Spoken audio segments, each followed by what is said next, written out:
Hey everybody, Ryan Medora here, and I wanted to do a quick lesson on ways we can get this kind of old school 60s R&B tone with just our hands. You know, not everybody's out there playing a vintage P bass with flat wound strings. If you are, that's awesome.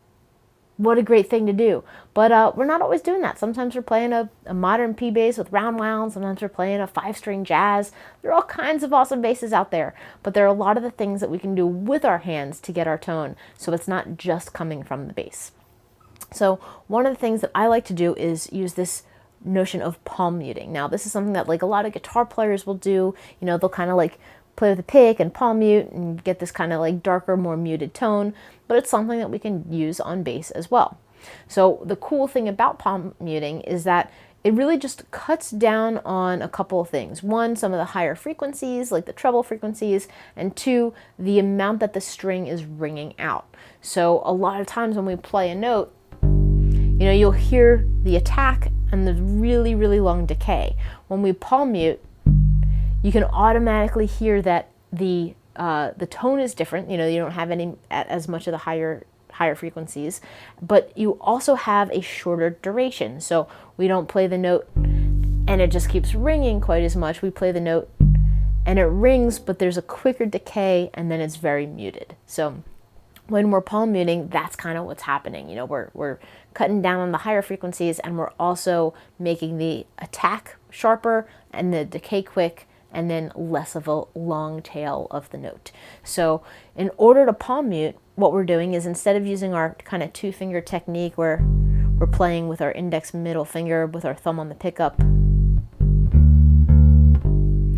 you know, when we do this, we get this kind of like a little brighter sound. To palm mute, we want to take kind of this part of the back of our hand, like where our palm is here, this is the side of it, and we want to put it down towards the bridge. So not right by the pickups, not right on the bridge, but right here. You know, some players like to put some foam over here. If you do have foam towards the bridge, you know, that's kind of doing a very similar job, and you want to be before the foam, you know. And if you don't have foam on your bass, cool. You know, you can put your hand right here. So you're going to put your palm there and you want to press down lightly. You know, you don't want to really dig in because that'll make the note be too squashed. But you want to rest on there so that you are still cutting out those higher frequencies and you are shortening the duration of that note. So you'll have your palm here and then you'll use your thumb to kind of create this nice thumpy tone. And because we're not using a 2-finger technique, we're using mostly our thumb, you have to be fairly agile. You know, it's going to be bouncing from string to string.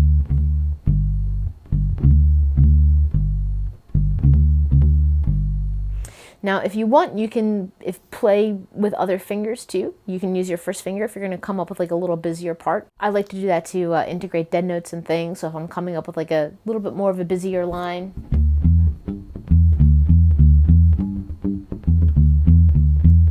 you know, maybe my first finger will get involved, but I'm still, you know, absolutely prioritizing my thumb as the main attacker of the strings.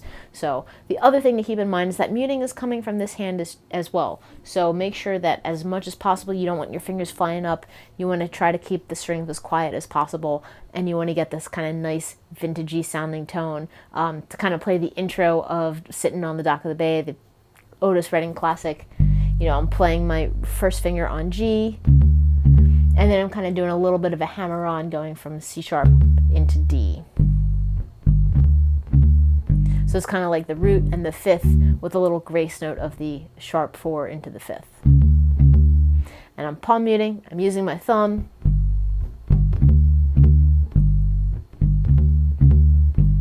And that's the way you can get the tone that's pretty close to that record, regardless of what kind of bass you're playing. So I hope you found this lesson helpful. Please check out my website, ryanmedora.com, and my Patreon page for tab, notation, other fun things, other lessons, and happy practicing, everybody. Keep it groovy.